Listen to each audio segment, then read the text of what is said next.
बुलेटिनची सुरुवात करूया महत्त्वाच्या बातमीने। मनोज जरांगे यांच्या आंदोलनाचा आजचा दुसरा दिवस असून आंदोलनासाठी खरं तर 1 दिवसाची मुदत वाढ देण्यात आलेली आहे। यासोबतच मनोज जरांगे यांच्या आंदोलनाचा आजचा दुसरा दिवस आहे। मराठा आरक्षणाच्या मागणीसाठी मुंबईतील आझाद मैदानात उतरलेल्या मराठा आंदोलक मनोज जरांगे पाटील यांच्या आंदोलनास आजसाठी 1 दिवसाची परवानगी देण्यात आली आहे। मात्र मराठा आंदोलकांकडून आज दिवसभर झालेला घटनाक्रम पाहता आणखी काही कडक नियम व अटी पोलिसांकडून लावण्यात आले।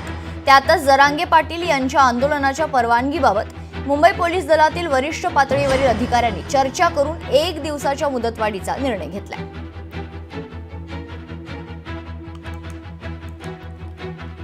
तर मनोज जरांगे पाटील यांच्या आंदोलनाचा आजचा दुसरा दिवस आहे। मराठा आरक्षणाच्या मागणीसाठी मुंबईतील आझाद मैदानात उतरलेल्या मराठा आंदोलक मनोज जरांगे पाटील यांच्या आंदोलनास आजसाठी 1 दिवसाची परवानगी देण्यात आली। मात्र मराठा आंदोलकांकडून दिवसभर झालेला घटनाक्रम पाहता आणखी काही कडक नियम व अटी पोलिसांकडून लावण्यात आले। त्यातच जरांगे पाटील यांच्या आंदोलनाच्या परवानगीबाबत मुंबई पोलीस दलातील वरिष्ठ पातळीवरील अधिकाऱ्यांनी चर्चा करून 1 दिवसाच्या मुदतवाढीचा महत्त्वाचा निर्णय घेतला।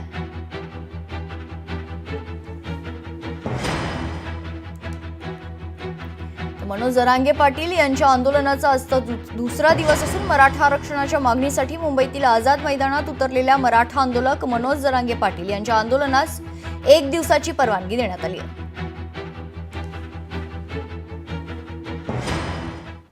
तर मनोज जरांगे पाटील